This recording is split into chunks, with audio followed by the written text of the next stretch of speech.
به نام خدا، دکتر مظفری هستم که میخوایم این جلسه با هم در مورد یکی دیگه از بیماری‌هایی که از طریق تماس جنسی منتقل میشه صحبت بکنیم. در مورد بیماری ایدز که میتونه تظاهرات مختلفی داشته باشه و این جلسه خیلی خیلی میتونه مهم باشه، چرا که ما باید تظاهرات پوستی که بیماری‌های مختلف در زمینه نقص ایمنی برای افراد ایجاد میکنن رو کامل بشناسیم، چرا که میتونه یک کلویی برای تشخیص زودرس بیماران باشه.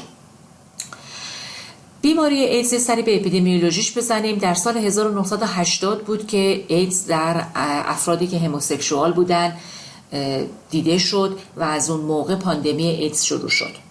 این بیماری بیشتر در افرادی دیده میشه که روابط جنسی با افراد متعدد دارن و دیگه در کسای دیگه‌ای که دیده میشه در افراد هموسکسوال این بیماری زیاد دیده شده و همچنین معتادان تزریقی، چون یکی از روش‌های انتقال بیماری علاوه بر روش تماس جنسی انتقالش از طریق خونه و در این افراد که از سرنگ‌های مشترک استفاده می‌کردن بیماری شیوع بسیار بالایی پیدا کرد. ایدز در حال حاضر درصد قابل توجهی از مردم جهان رو گرفتار کرده و در آفریقا جزو یکی از علل مهم مرگ به حساب میاد. خوشبختانه با کشف داروهایی که اثر ضد آنتی رتروویرال داشتن، این بیماری اگرچه ریشه کن نشده ولی حداقل تونسته که بیماری به یک بیماری قابل کنترل در اومده و با استفاده از این داروها که رژیم هارت بهش میگن و مخفف کلمه هایلی اکتیو آنتی رتروویرال تراپی، این رژیمن های درمانی تونسته این بیماری کشنده رو تبدیل بکنه به یک بیماری مزمن قابل کنترل. در ایران شیوع ایدز به چه صورت بود؟ اولین باری که ویروس وارد ایران شد و افراد رو آلوده کرد، علتش فرآورده‌های خونی آلوده‌ای بود که از خارج از کشور وارد می‌شد و متاسفانه جمعیت زیادی از افرادی که نیازمند فرآورده‌های خونی بودند مثل بیماران هموفیلی رو درگیر کرد. بعد از اون موج دومی که در ایران راه افتاد، معتادان تزریقی بودند که از سرنگ‌های مشترک برای تزریق مواد استفاده می‌کردند و یک عامل مهم بود در اینها که بیماری رو به همدیگه باعث انتقال و شیوع شد. و در حال حاضر راه اصلی که در ایران داره باعث شیوع بیشتر این بیماری میشه و باعث رو به افزایش هم هست، تماس جنسیه. خب در مورد پاتوژنز بیماری صحبت بکنیم که ویروس ایدز یک RNA ویروس متعلق به گونه لنتی ویروس ها که از خانواده رتروویروس ها هستش. این ویروس وقتی وارد بدن میشه یک دوره کمون 3 تا 6 هفته‌ای داره، یعنی از زمانی که فرد با ویروس تماس پیدا میکنه تا اولین تظاهرات بیماری بخواد ایجاد بشه یه چیز حدود 3 تا 6 هفته ممکنه که طول بکشه. اگر لود ویروس در زمان ورود به بدن زیاد باشه میتونه این زمان کوتاه‌تر هم باشه. ویروس بعدی که وارد بدن میشه از طریق گیرنده های کموکاین رسپتورهای 4 و 5 به یک سری سلول ها متصل میشه و وارد اون سلول ها میشن. چه سلول هایی رو ویروس مورد هدف قرار میده؟ سلول هایی مثل لنفوسیت های CD4. اسم دیگه لنفوسیت های CD4 چیه؟ آفرین، تی هلپر ها رو در مورد هدف قرار میده. علاوه بر تی هلپر ها، مونوسیت ها یا همون ماکروفاژ ها رو هم میتونه مورد هدف قرار بده و یکی دیگه سلول های دندریتیک سل ها، یعنی در واقع سلول هایی که در ایمنی ذاتی نقش دارن. به این عکس هم یه نگاهی بندازیم. اینجا داره ساختار ویروس رو نشون میده. یک سری گلیکوپروتئین در سطح ویروس وجود داره که گلیکوپروتئین 120 و 41 هستن که ویروس از طریق این گلیکوپروتئین هاش برای اتصال به سلول و هدف قرار دادن اونها استفاده میکنه. و یه چیز دیگه ای که وجود داره آنتیژن P24 که چه نقشی داره آنتیژن P24؟ چه اهمیتی داره؟ آفرین، برای تشخیص اینکه آیا فردی مبتلا به ویروس شده یا نه ما میتونیم سطح این آنتیژن رو در خون اندازه بگیریم که یک معیار آزمایشگاهیه که به ما کمک میکنه برای تشخیص بیماری ایدز. خب یه نگاهی به پاتوژنز بیماری بندازیم. چه اهمیتی داره که ما الان میخوایم در مورد پاتوژنز و نحوه آلوده شدن ویروس با هم دیگه صحبت کنیم؟ حالا ادامه بدیم شما کامل متوجه میشین که اهمیت این اسلاید در چیه. پس گفتیم که ویروس میاد چیکار میکنه؟ از طریق گیرنده های کیموکاین رسپتورها میاد به سلول چی میشه؟ متصل میشه و بعد از این که فیوژن پیدا کرد وارد سلول میشه. RNA ویروس وارد سلول که شد، از طریق آنزیمی به اسم ریورس ترانسکریپتاز RNA به DNA تبدیل میشه. چرا به DNA تبدیل میشه؟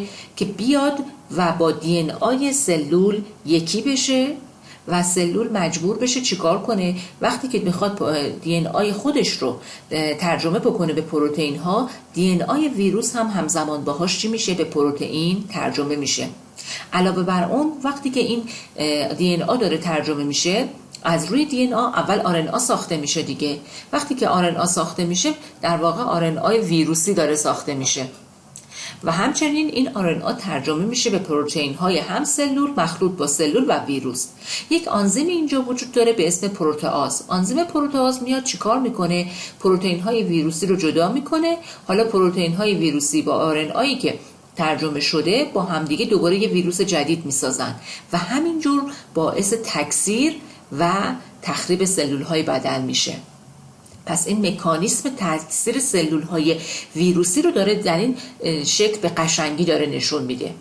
حالا گفتیم اهمیت این اسلاید چیه؟ چه اهمیتی داره که ما این روند رو به این جزئیات داریم در اینجا در موردش صحبت میکنیم؟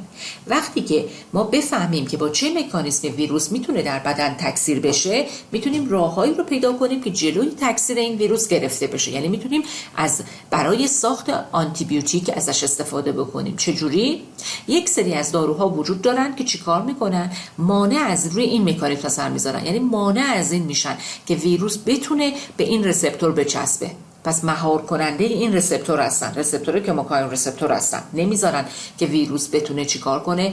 بیاد و با این رسپتور اتصال برقرار کنه. یک سری از داروها فیوژن اینهیبیتور هستن، یعنی نمیذارن این ویروس بیاد به سطح سلول بچسبه. دیگه از داروهایی که عمل میکنن داروهایی هستن که ریورس ترانسکریپتاز رو مهار میکنن. ریورس ترانسکریپتاز نقشش چی بود؟ که RNA ویروس رو به DNA تبدیل میکرد. پس یک سری از داروهایی که در درمان HIV استفاده میشه بهشون میگن چی؟ ریورس ترانسکریپتاز اینهیبیتورها، که اینها مانع از این میشن که RNA به DNA ترجمه بشه. یک سری از آنتیبیوتیک های دیگه روی این مسیر اثر میذارن، اینتگراز اینهیبیتور هستن، یعنی مانع از این میشن که این RNA که به DNA ترجمه شده بتونه بیاد با DNA میزبان یکی بشه. یک سری از درمان هایی هم که وجود داره، آنتیبیوتیک هایی که وجود داره چه صورت عمل میکنن؟ آفرین، پروتئاز اینهیبیتور هستن، مانع از این میشن که پروتئین مخلوط با پروتئین میزبان فرم ویروسیش جدا بشه که بتونه بره یه ویروس جدید بسازه. پس اینجا داره نشون میده که آنتیبیوتیک هایی که در درمان HIV ساخته شده هر کدومشون چه مکانیزمی دارن. این به درک بهتر ما از آنتیبیوتیک ها کمک میکنه. خب نکته دیگه ای که وجود داره اینه که وقتی که سلول های CD4 درگیر میشن، ایمنی سلولی ما تحت تاثیر قرار میگیره. تی هلپرها در ایمنی سلولی نقش دارن. شما باید الان بدونید ایمنی سلولی یعنی چی، چون اگه خاطرتون باشه در مبحث جزام رو که بهتون درس میدادم در مورد ایمنی سلولی خیلی با هم دیگه صحبت کردیم که معنی ایمنی سلولی یعنی چی و تی هلپرها رو اونجا در موردشون خیلی صحبت کردیم که چه نقشی دارن، چجوری کمک میکنن. برای همین در بیماری ایدز که بیشتر تی هلپرهای CD4 مورد هدف قرار میگیرن، ایمنی سلولی ما تحت تاثیر قرار میگیره و برای همین فرد مستعد عفونت‌های مختلف میشه. و چیزی که هست، نکته مهمی که وجود داره، هر مریضی که ویروس رو در بدنش داره به معنی اینکه ایدز داره نیست. ایدز تعریف خاص خودش رو داره، چون شما میدونید که ممکنه فرد سالها با اینکه ویروس داخل بدنشه ولی بدون علامت باشه. پس به چه کسی میگیم که ایدز داره؟ تعریف ایدز رو به این صورت تعریف میکنن، میگن که یا CD4 ها باید کمتر از 200 سلول در میلیمتر مکعب باشن، یا اینکه فرد دچار یک سری بیماری هایی بشه به خاطر نقص ایمنی که در افراد سالم خیلی بعیده که دیده بشه.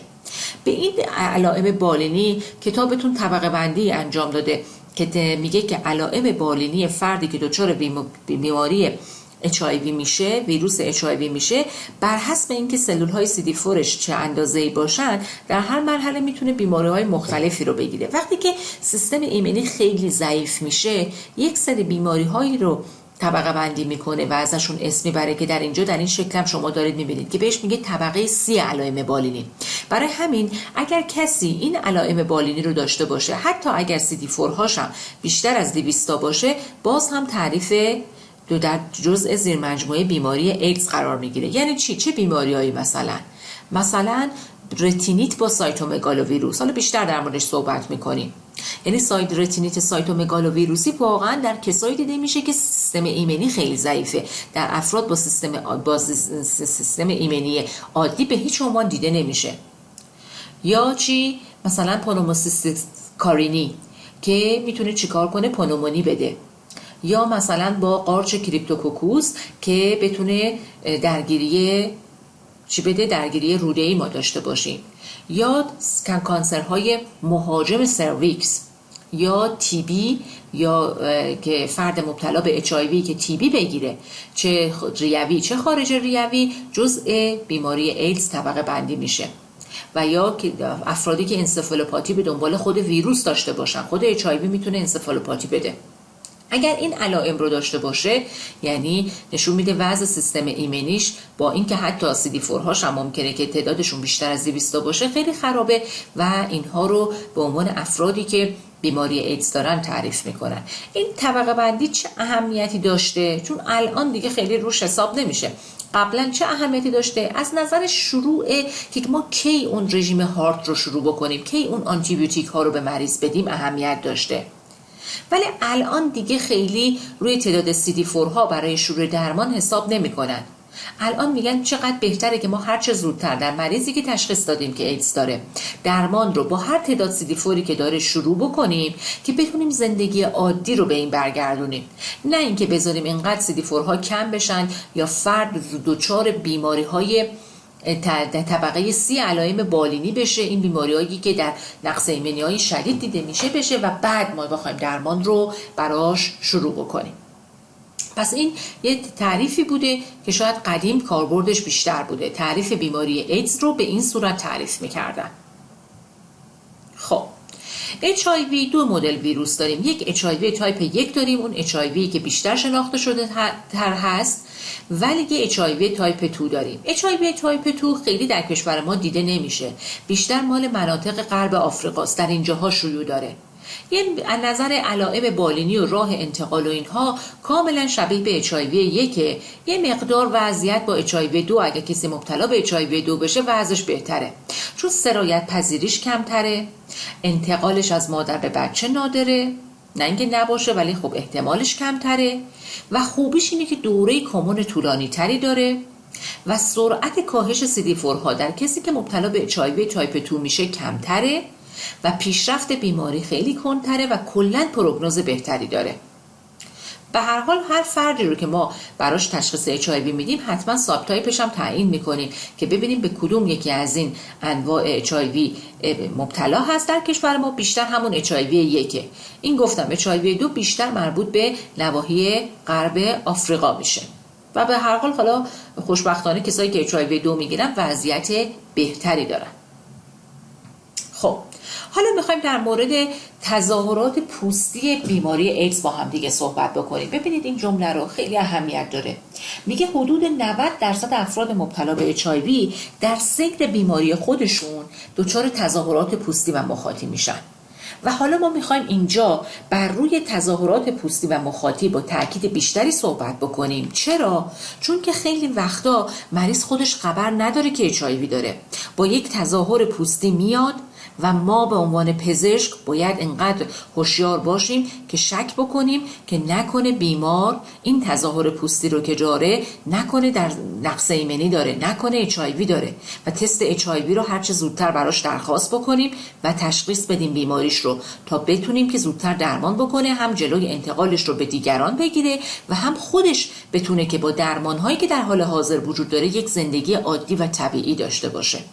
بریم ببینیم این تظاهرات پوستی چیا هستند.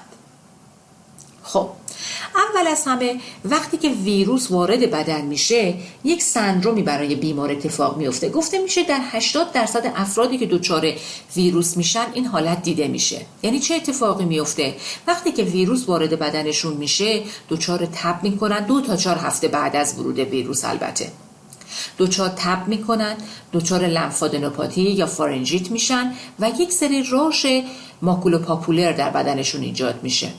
این تظاهراتی که گفتم شبیه به کدوم یکی از بیماریایی بود که تا الان با هم دیگه صحبت کردیم این سناریو براش اتفاق میافتاد که وقتی اون عامل میکروبی وارد بدنش میشد دچار تب و لمفادنوپاتی و فارنژیت و اگزانتم های پوستی میشد. ای گفتیم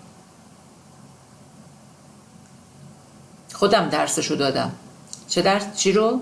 آفرین، سیفلیس مرحله دومم اگر خاطرتون باشه در مورد اونم همینو میگفتیم بعدی که شانک خوب میشد یک دفعه بعد چند هفته 6 هفته تقریبا مریض میتونست بیاد یه دفعه با تب و لمفادنوپاتی و اگزانتم هایی به این شکل که اونجا کف دست و پا گرفتار میشد در سیفلیس، ولی در ایدز کف دست و پا رو نمیگیره. برای همین داریم تاکید میکنیم اینجا که کف دست و پا گرفتار نمیشه، چون میتونه یه نکته افتراقی از راش سیفلیس مرحله دوم باشه. به هر حال پس وقتی که ویروس وارد بدن میشه یه علائمی مثل سرماخوردگی یا آنفولانزا مریض پیدا میکنه و با این تظاهرات رو پیدا میکنه. اگر پزشک خیلی هوشیار باشه باید در این مرحله شک بکنه به ویروس HIV و باید حتما تست HIV رو برای مریض درخواست بکنه و باید حواسش هم باشه خیلی وقتا اگر فقط آنتیبادی رو ما چک بکنیم در این مرحله مثبت نمیشه و حتما باید به مریض بگیم که دوباره 3 ماه بعد بیا چیکار کن، آزمایشت رو تکرار کن، چون خیلی وقتا در این مرحله آنتیبادی هنوز ساخته نشده. برای همین ممکنه به اشتباه ما حتی به ایدز هم فکر کرده باشیم، آزمایش هم درخواست کرده باشیم ولی آزمایشمون منفی باشه. این خیلی اهمیت داره. به هر حال اگر که مریض حالا بیاد و بعد یه مدت حالا یا درمان که علامتیه در این افراد، این حالت خود محدوده و بعد از چند روز تا چند هفته مریض کامل خوب میشه. ولی بعد چی میشه؟ یعنی و خوب میشه، علائم و ظاهر خوب میشه، ولی ویروس در بدنش وجود داره و ویروس آروم آروم میتونه چیکار بکنه؟ تکثیر پیدا بکنه و چه اتفاقی بیفته و بعد اون نقص ایمنی و علائم دیگه‌ای بره به سمت ایدز.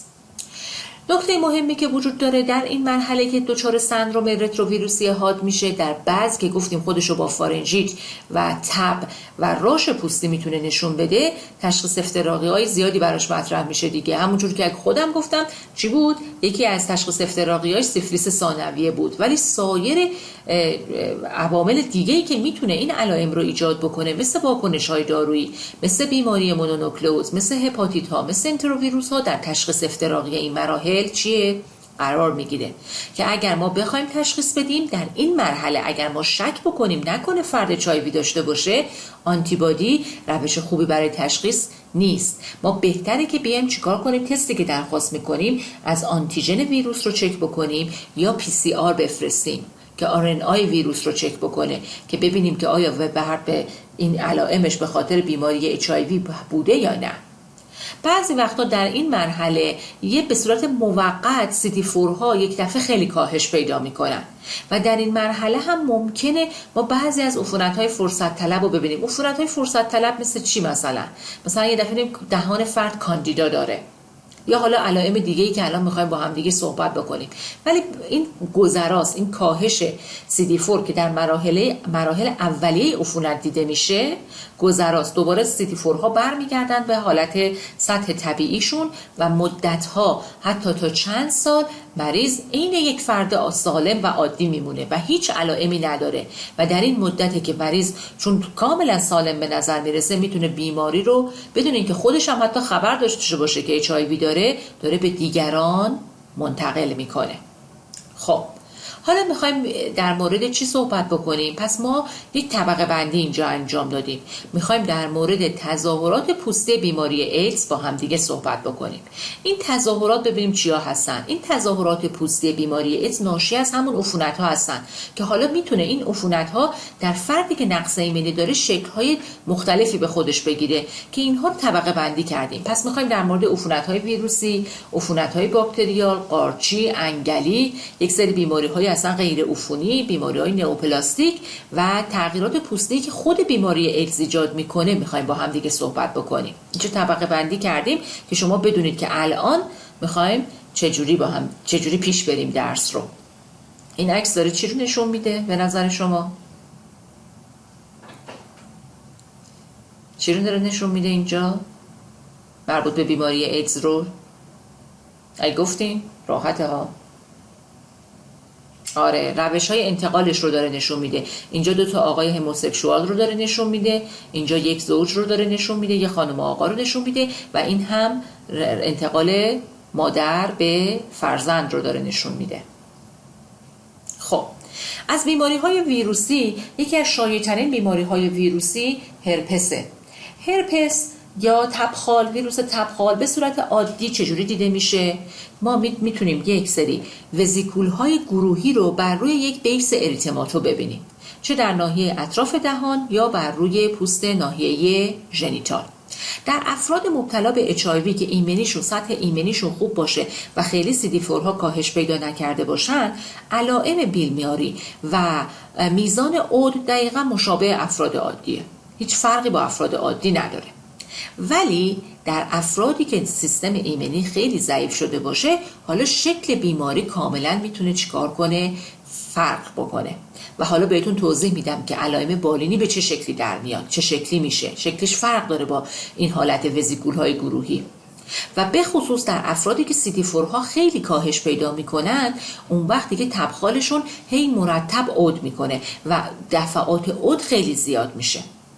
از نظر درمان خوشبختانه در افرادی که HIV دارن هم خوشبختانه به آسیکلوویر خوب جواب میده، مگر اینکه به آسیکلوویر مقاوم باشه ما مجبور باشیم از سایر داروهای ضد ویروس برای درمانشون استفاده کنیم، مثل فوسکارنت یا سیدوفوویر از انتخاب‌های دیگه‌مون هستن.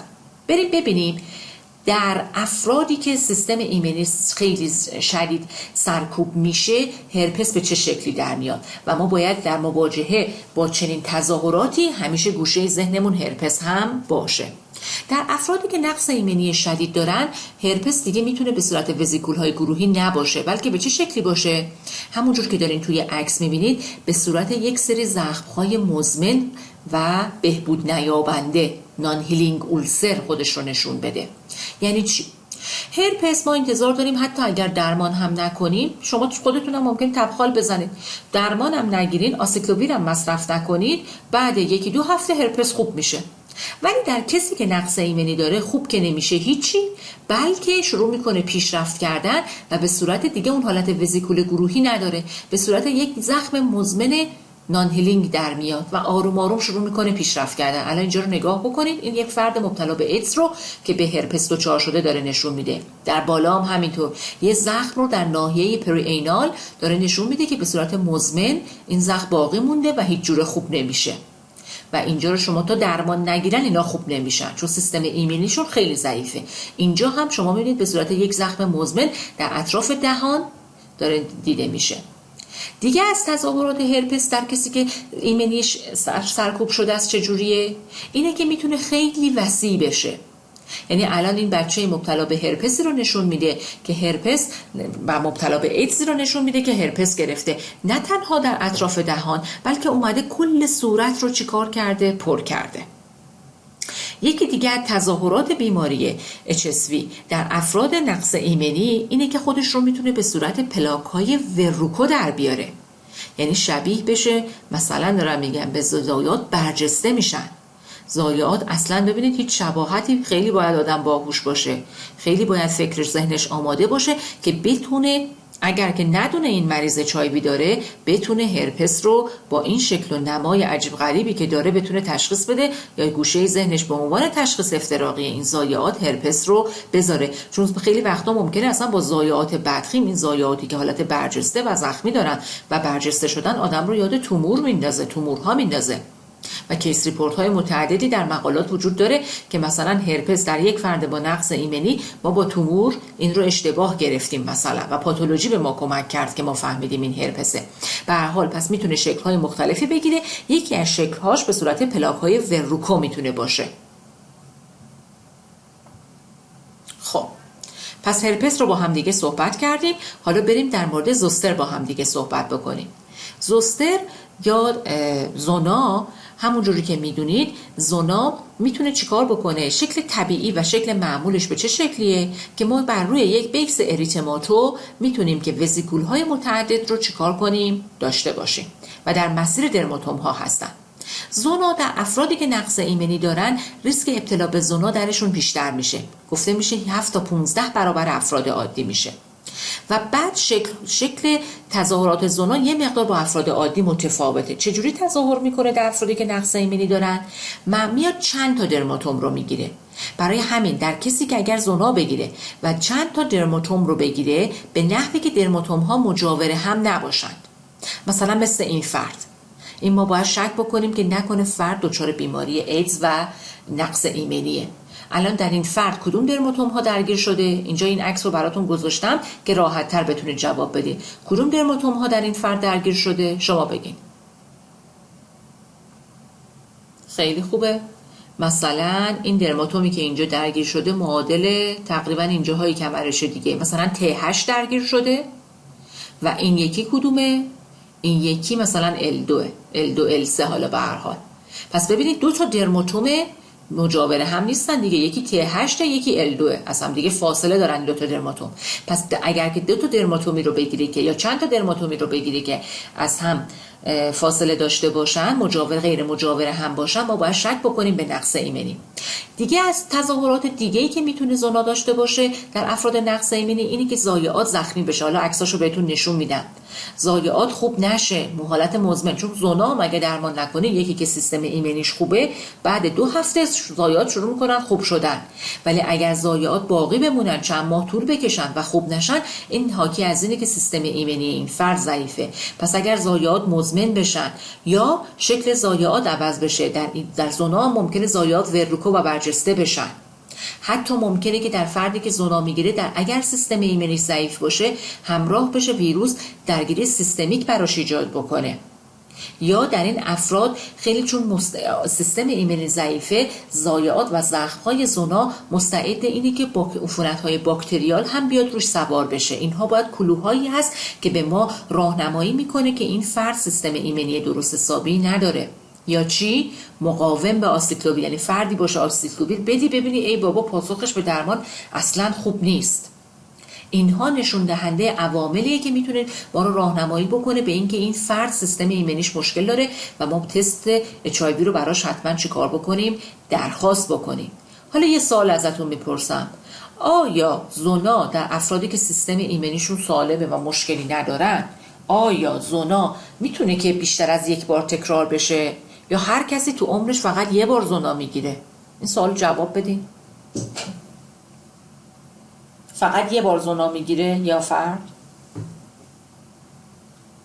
نه، زونا هم میتونه عود بکنه، اشتباه نکنید. معمولا زونا تکرار نمیشه، ولی در فردی که سیستم ایمنیش هم معمولیه، زونا اینجوری نیست که آدم فقط یک بار تو عمرش زونا بگیره. بله، زونا میتونه که چی بشه؟ تکرار بشه. و در افرادی که سیستم ایمنیشون ضعیف‌تره، مثل افرادی که مبتلا به ایدز هستن، دچار زونای مکرر میشن. پس یکی دیگه از کلوهای تشخیصی برای ما اینه که زونا، اگر فرد به زونا چندین بار به زونا مبتلا بشه، این نشون دهنده از نقص ایمنی در این فرده. پس اشتباه نکنید، زنا میتونه تکرار بشه ولی احتمال تکرارش کمه، ولی در افرادی که نقص ایمنی دارن این حالت بیشتر دیده میشه.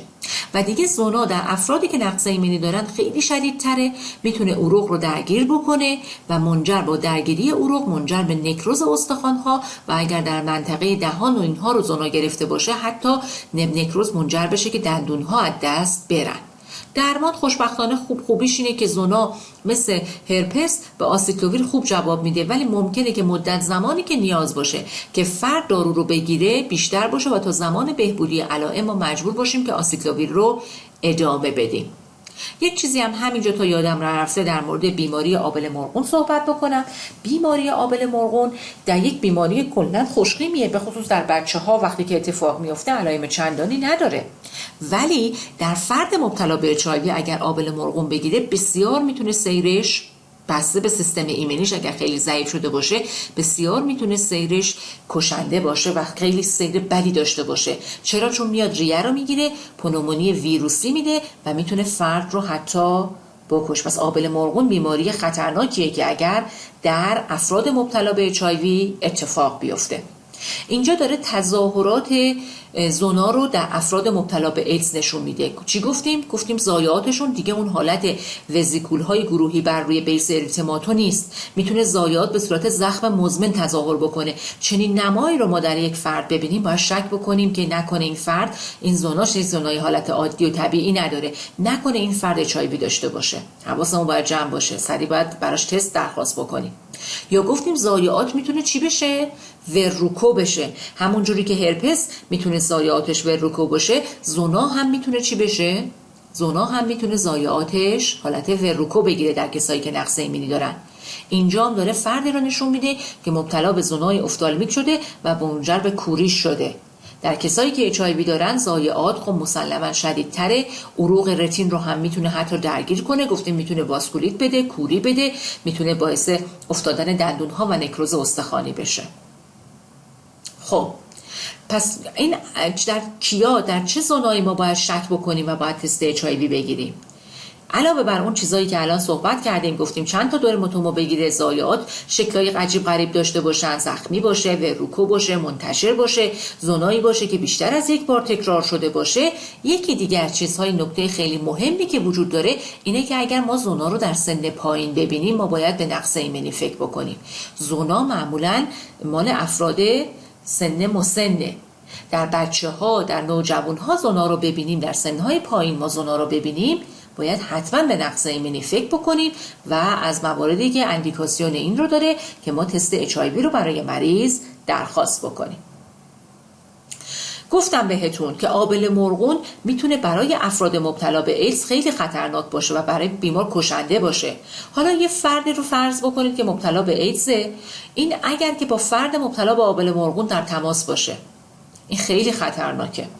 و یا چی؟ با یک فردی مبتلا باشه که تو به تازگی واکسن آبله مرغون زده باشه.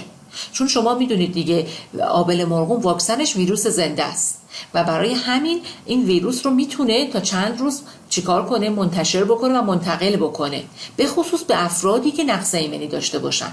و از اون جایی که در این افراد آبله مرغون میتونه خیلی شدید و کشنده باشه باید حتما اینها پروفیلاکسی بگیرن اگر در تماس با فردی باشن که آبله مرغون گرفته یا به تازگی واکسن زده. چجوری پروفیلاکسی برای فرد باید ایجاد بکنیم؟ دو مدل میتونیم انجام بدیم. یکی این که بیایم از اینکه این روش بهتریه که ایمونوگلوبولین واریسلا رو به فرد تزریق بکنیم اگر در دسترس باشه، که خب روش مطمئن تریه. اگر که این ایمونوگلوبولین مثل کشور ما که این رو نداریم، این ایمونوگلوبولین در دسترس نیست، چیکار کنیم؟ باید برای فرد آسیکلوویر شروع بکنیم که تا حداقل بتونه جلوی بیماری آبله مرغون در این فرد مبتلا به ایدز چی بشه؟ گرفته بشه. خب در مورد یک بیماری ویروسی دیگه میخوایم با هم دیگه صحبت بکنیم، در مورد مولوسکوم. مولوسکوم رو قبلا درسش رو به شما دادن در درس بیماری های ویروسی. مولوسکوم چیه؟ مولوسکوم یک بیماری ویروسیه که توسط پاکس ویروس ایجاد میشه و خودش رو به صورت یک سری پاپول های همرنگ پوست نمایان میکنه. یکی از مشخصات تشخیصی بیماری مولوسکوم اینه که یه پاپولیه که یه مقدار مرکزش فرو رفته است. میبینید الان تو عکس اینجا یه ذره فرو رفته است، این یکی بهتر دیده میشه، درسته؟ اینجا مرکز فرو رفته داره. مولوسکوم کلا در بچه‌ها خیلی شایعه و خیلی هم راحت منتقل میشه. در بزرگسالان مولوسکوم یک استیدی محسوب میشه. ما معمولا مولوسکوم رو در نواحی ژنیتال میبینیم، در اثر تماس پوست با پوست منتقل میشه. یک سوال دارم ازتون، اگر در بچه‌ای رو بیارن که در ناحیه ژنیتالش مولوسکوم وجود داشته باشه، آیا این به این معنیه که این بچه مورد ابیوز واقع شده؟ متوجه شدین چی شد؟ پس مولوسکوم گفتم در بزرگسالان یه استیدی محسوب میشه اگر در ناحیه ژنیتال ما مولوسکوم رو ببینیم. اگر در ناحیه ژنیتال در یک بزرگسالی ما مولوسکوم رو ببینیم، یه استیدی دیگه، یعنی نشون میده در تماس جنسی با فرد دیگه مبتلا به این بیماری شده. ولی حالا شما فرض بکنید یه بچه‌ای رو میارن پیشتون، روی ناحیه تناسلش ما ببینیم که مولوسکوم داره. آیا به این معنیه که این 100% از طریق تماس جنسی این بیماری به این بچه منتقل شده و بچه ابیوز شده؟ آره یا نه؟ واقعیتش نه. چرا؟ چون که بر بچه ها این بیماری خیلی راحت چون منتقل میشه. مثلا میگم ممکنه این دو تا بچه بودن با هم رفته باشن استخر، توی حموم دو تا بچه ها رو با هم حموم کرده باشن. این دلیل بر این نیست که حتما از طریق تماس جنسی به بچه منتقل شده. مولوسکوم رو میتونه چون خیلی راحت منتقل میشه، برای همین در بچه ها به عنوان یه استیدی محسوب واقعیت نمیشه، حتی اگر در ناحیه ژنیتال شما ببینید. ولی در بزرگسالان چرا؟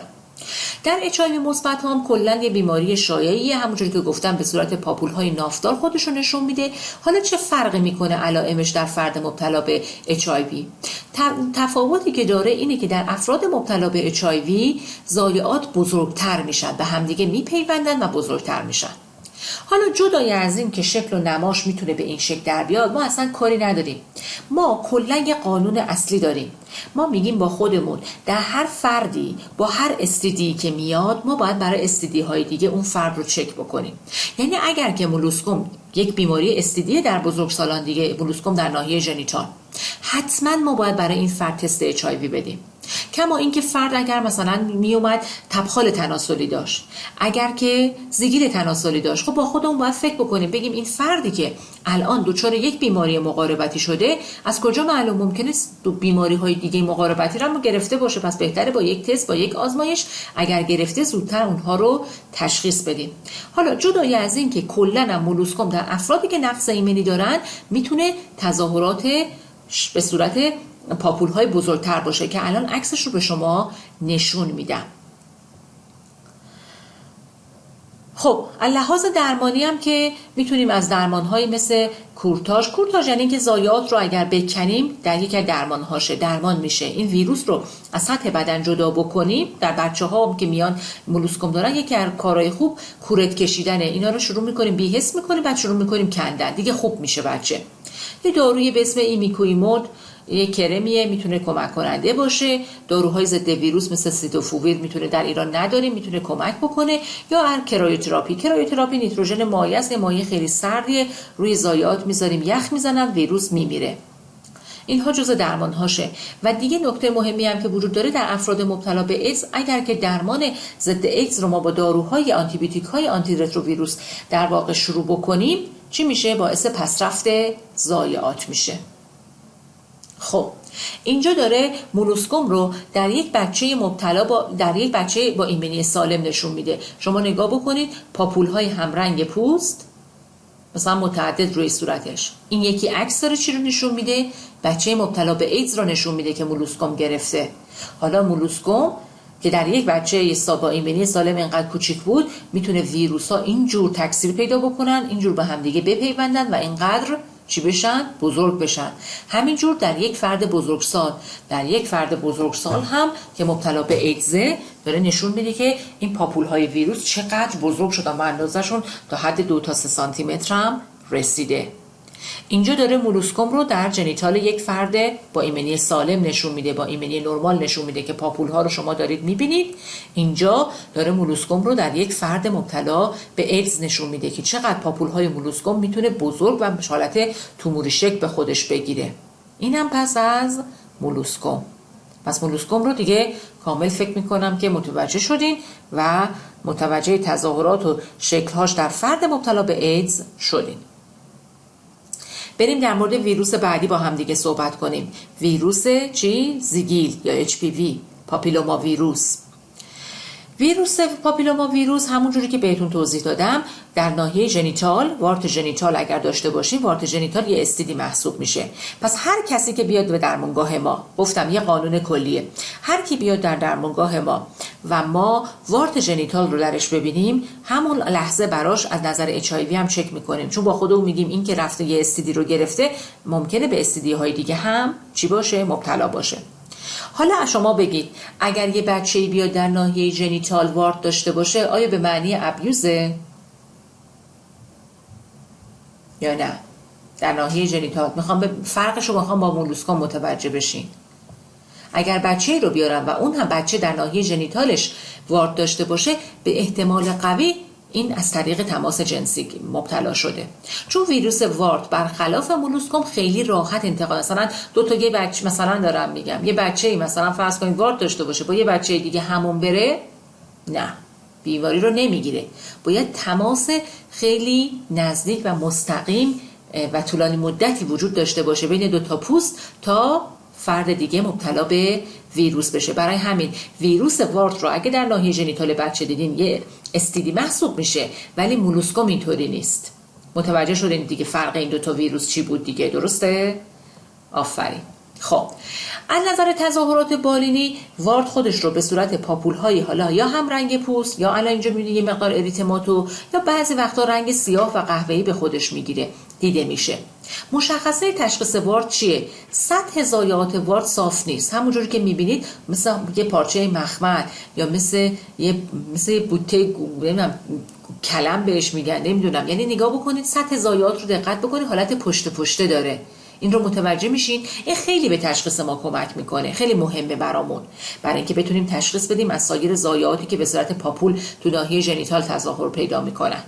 خب حالا در فردی که مبتلا به HIV باشه و مبتلا به ایدز باشه و سیستم ایمنیش ضعیف شده باشه، دیگه وارت میتونه چجوری تظاهرات عجیب غریب به خودش بگیره. چجوری تظاهرش میشه؟ حالا میتونه چیکار بکنه؟ ضایعات بزرگ گلکلمی ایجاد بکنه. الان شما این ضایعه رو نگاه بکنید، در ناحیه آنال رو اصلا کانال آنال رو اصلا مسدود کرده، مثل یک تومور شروع کرده رشد کردن و درمان اینها خیلی مشکله.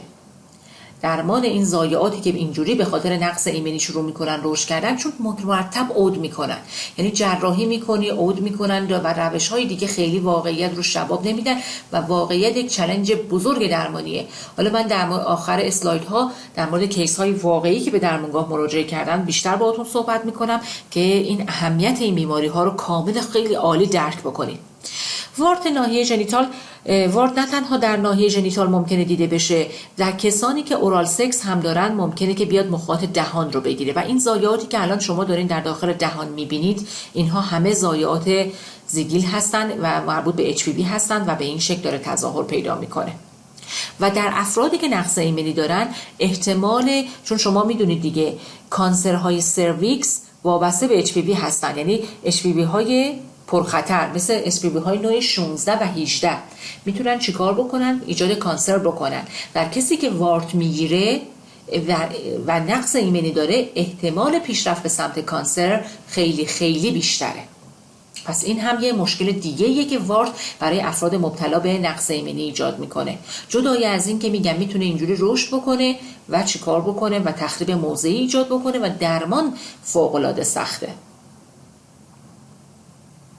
خب بریم سراغ ویروس بعدی که ویروس EBV بهش گفته میشه. ویروس EBV در افراد مبتلا به نقص ایمنی، به خصوص اونهایی که CD4 هاشون کمتر از 200، یک تظاهر خاص اختصاصی ایجاد میکنه که بهش لوکوپلاکی میگن، ولی لوکوپلاکی هیری یا مویی، لوکوپلاکی مویی. به هر پلاک سفید رنگی که ما در دهان ببینیم بهش میگیم لوکوپلاکی، چون لوکوپلاکی یه تشخیص نیست، یک توصیفه، یعنی پلاک سفید رنگ. این پلاک سفید رنگ ممکنه تشخیص افتراقی‌های مختلفی داشته باشه. لوکوپلاکی ممکنه که چی باشه؟ ضایعات پیش‌بدخیم مثل SCC های درجا میتونه شروعش با لوکوپلاکی باشه. پس یکی از تشخیص افتراقی‌های لوکوپلاکی چیه؟ SCC درجاست. یکی دیگه از تشخیص افتراقی‌های لوکوپلاکی چیه؟ شما بگین تشخیص افتراقی لوکوپلاکی دیگه چه بیماری میشناسین که میتونه پلاک‌های سفید رنگ در داخل دهان بده؟ کاندیدا قبول. حالا کاندیدا وقتی که روش با سواب بکشی بلند میشه، لوکوپلاکی بلند نمیشه، فرقشون اینه. ولی حالا قبول، اونو که ازتون قبول میکنم. دیگه چی؟ شما میگم درسایی که من دادم رو اصلا حس میکنم نرفتین و گوش ندادین متاسفانه. آفرین. موکوس پچ سیفلیس گفتیم به صورت پلاک‌های سفید رنگ میتونه خودش رو در داخل مخاط دهان نشون بده. آفرین، خیلی عالی بود. پس اون هم تو جزء تشخیص افتراقی ها قرار میگیره، پلاک‌های سفید رنگ که میبینیم. و دیگه چی؟ بیماری لیکن پلان هم میتونه پلاک‌های سفید رنگ ایجاد بکنه.